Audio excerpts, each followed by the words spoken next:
बम बोले दोस्तों, अगर आप मेरे चैनल पे नए हैं तो प्लीज़ मेरे चैनल को सब्सक्राइब कर लीजिएगा। मैं आज अपनी दोस्त की कहानी सुनाने जा रही हूँ, जिसने अपने खुशी के लिए अपने बच्चे को भी पराया कर दिया था। मैं उसकी कहानी अपनी ज़ुबानी सुनाऊंगी। मेरा नाम आकांक्षा है। मैं बचपन से ही अपने माता पिता को कुछ नहीं समझती थी, क्योंकि मैं अपने चाचा चाची की बातें मानती थी। वह जो कहते थे मेरे लिए सही होता था। मैं खाती तो अपने माता पिता का, पर तारीफ़ें अपनी चाचा चाची की करती थी। मेरे माता पिता ने मुझे बहुत समझाया कि जो भला माँ बाप सोच सकते हैं वह कोई और नहीं सोच सकता। पर उस वक्त मैं अपने माता पिता को पागल समझती थी, क्योंकि मेरी माँ और पिता ने लव मैरिज की थी। मेरे पापा काम पर नहीं जाते थे, घर पर ही पड़े रहते थे। मेरी माँ ही उन्हें कमा कर खिलाती थी, इसलिए मैं अपने पापा की तो बिल्कुल भी इज्जत नहीं करती थी। मैं जब जवान हुई तो मेरा 21वां जन्मदिन आया। मैं बहुत खूबसूरत हो गई थी। हर लड़का मुझसे दोस्ती करना चाहता था, पर मैं किसी और को घास तक नहीं डालती थी। मैं भी अपने माता पिता की तरह लव मैरिज करना चाहती थी, पर मुझे एक अमीर लड़का चाहिए था, बहुत पैसे वाला, जो मुझे ज़मीन पर पैर तक रखने ना दे। मुझे बहुत ही खूबसूरत लड़का भी चाहिए था, जो मेरे साथ चलने के लायक हो। मैंने अपने माता पिता से खुद कहा था कि अब मैं जवान हो गई हूँ, मेरी अब शादी कर दो। हर कोई मेरे पीछे पड़ा रहता है दोस्ती के लिए, पर मैं आपकी मर्ज़ी से ही शादी करना चाहती हूँ। मेरे माता पिता बहुत खुश हुए, पर मैं अपनी कुछ शर्त रख दी। लड़का बहुत खूबसूरत होना चाहिए और बहुत पैसे वाला होना चाहिए। मुझे एक रॉयल लड़के से शादी करनी है। मम्मी ने कहा, ठीक है, हम तेरे लिए ऐसा ही लड़का देखेंगे। मैंने कहा, ढूंढना भी और जांच पड़ताल भी करना। वह पापा की तरह नहीं होना चाहिए कि मैं कमाऊं और उसे बैठकर खिलाऊंगी। मैं मम्मी से बोल ही रही थी कि इतने में मेरी बहन गुस्से में बोली, तू तो लव मैरिज करना चाहती थी, फिर अरेंज मैरिज क्यों कर रही है? मैं इतराते हुए बोली, लड़का अच्छा तो मेरे माता पिता भी ढूंढ देंगे, और अगर लड़का सही नहीं ढूंढ पाए तो उनकी छाती पर फिर से मूंग दलने चली आऊँगी। इसलिए अब मैं अरेंज मैरिज करना चाहती हूँ। मेरे माता पिता मेरी हर बात मानते थे, पर मैं उन्हें कुछ भी नहीं समझती थी। फिर मेरे लिए एक रिश्ता आया।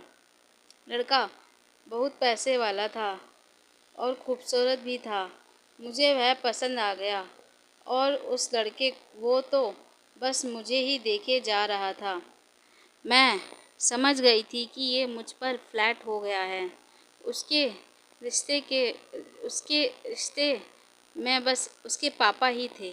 मेरी दूसरी कास्ट में शादी होने जा रही थी, पर मुझे क्या, मुझे तो पैसे से प्यार था। कुछ महीनों बाद मेरी शादी हो गई थी। जब मैं शादी करके आई तो मैंने जाते ही उसका घर देखा। घर मु- उसका घर देखा। घर मुझे अच्छा नहीं लगा, क्योंकि मैं एक बहुत बड़ा घर चाहती थी, जिसके बाहर 4-5 गाड़ियाँ हो। पर इसका घर तो बेकार था, और गाड़ी भी बस एक ही थी, वह भी बेकार सी। मेरे सारे अरमानों पर पानी फिर गया था, पर अब मैं कर भी क्या सकती थी। अब तो शादी हो गई थी मेरी। जब पहली रात थी तो मेरे पति कमरे में आकर मेरे पास बैठ गया। वह मेरे लिए एक फ़ोन लाया था। मैंने जैसे ही फ़ोन को देखा, मुझे बहुत गुस्सा आया। मैंने गुस्से में कहा, बस फ़ोन, ना तो तुम्हारे पास ढंग का घर है, ना ही गाड़ी, और शादी वाली रात भी यह फ़ोन लाए हो। इससे महंगा तो मेरा फ़ोन है। मुझे लगा एक डायमंड की रिंग दोगे, पर तुम तो एकदम गरीब निकले। मेरी शादी पता नहीं किस गरीब के साथ हो गई है। मैंने गुस्से में उसे कमरे से बाहर निकाल दिया। वह बेचारा बाहर ही सोता रहा। सुबह जब उसके पापा ने उसे ऐसे देखा तो वह उसे लेकर मेरे कमरे में आ गए। उन्होंने मुझसे पूछा था, यह सब क्या है?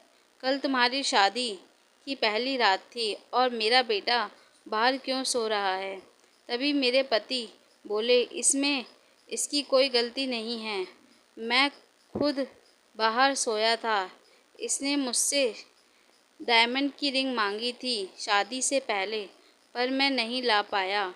इसलिए मैंने ही कहा था कि जब तक मैं रिंग नहीं लाता तब तक हम दोनों अलग सोएंगे।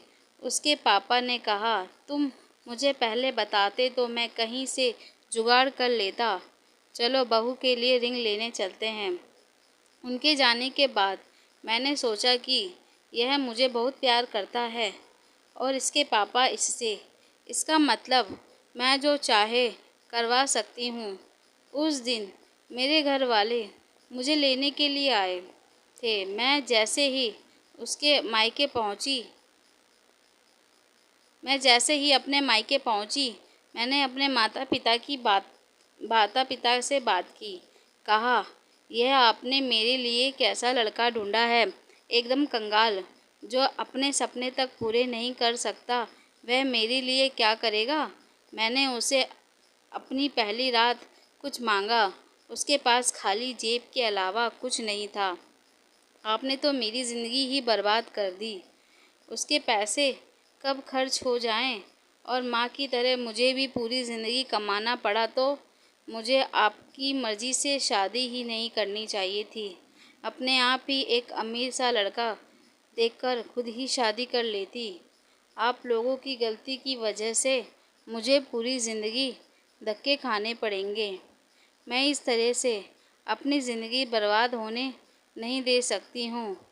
मेरे ससुराल में फ़ोन कर देना और कहना कि अब मेरी बेटी नहीं आएगी।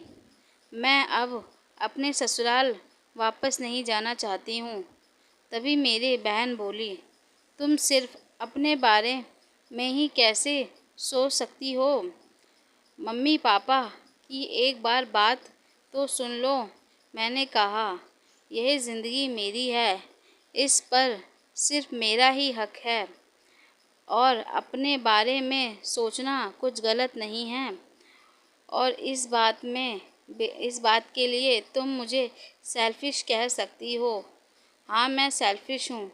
इतने में मेरी मम्मी बोली, जिससे तेरी शादी हुई है वह पैसे वाला थोड़ा कम है, पर दिल का बहुत अच्छा है। उसके पास ज़मीन जायदाद बहुत है। तू राज करेगी। तू एक बार जाकर तो देख, उसके साथ रह तो सही। वह तेरी हर ख्वाहिश पूरी करेगा। बस तू एक बार हमारी बात मान तो ले। मेरे माता पिता मेरे आगे हाथ जोड़ने लगे। तब मैंने कहा, ठीक है, मैं आपके कहने पर चली जाती हूँ, पर अगर मुझे कोई दिक्कत हुई तो इस बार मैं किसी की भी नहीं सुनूंगी। फिर मैं अपने ससुराल वापस आ गई।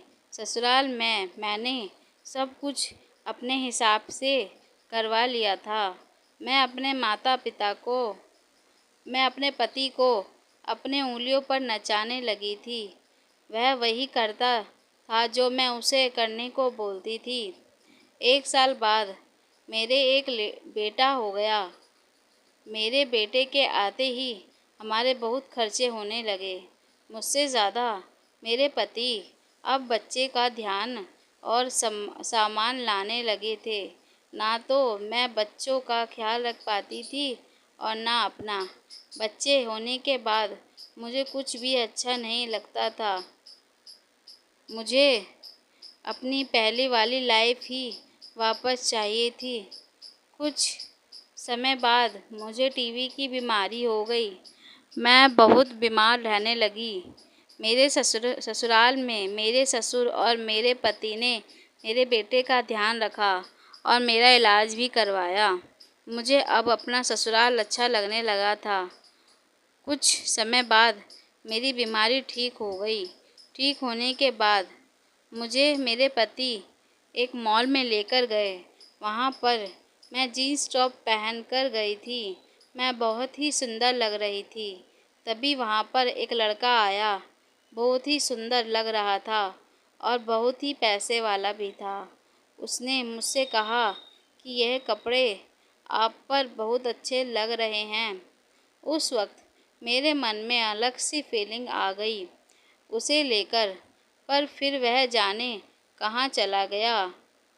तभी मेरे पति वहाँ पर आ गए। मैंने जब उन्हें देखा तो मुझे आधी उम्र के और मेरे पापा की तरह लग रहे थे। पता नहीं उस लड़के में ऐसी क्या कशिश थी कि वह लड़का मेरे दिमाग से जा ही नहीं रहा था। उस दिन रात बस मैं उसी के बारे में सोचती रहती थी।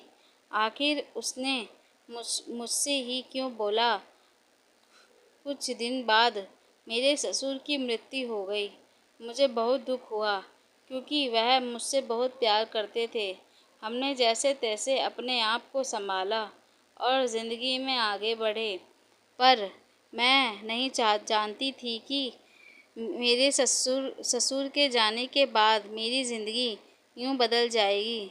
एक दिन मैं अपनी बहन के साथ उसके कॉलेज गई थी।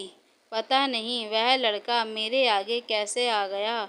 उसके पास एक लग्ज़री कार थी। वह बहुत ही सुंदर लग रहा था, पर मैंने उसे पहले इग्नोर किया। अगली कहानी के लिए इंतज़ार कीजिए। जल्दी आपको एक नई कहानी पार्ट 2 मिलेगी।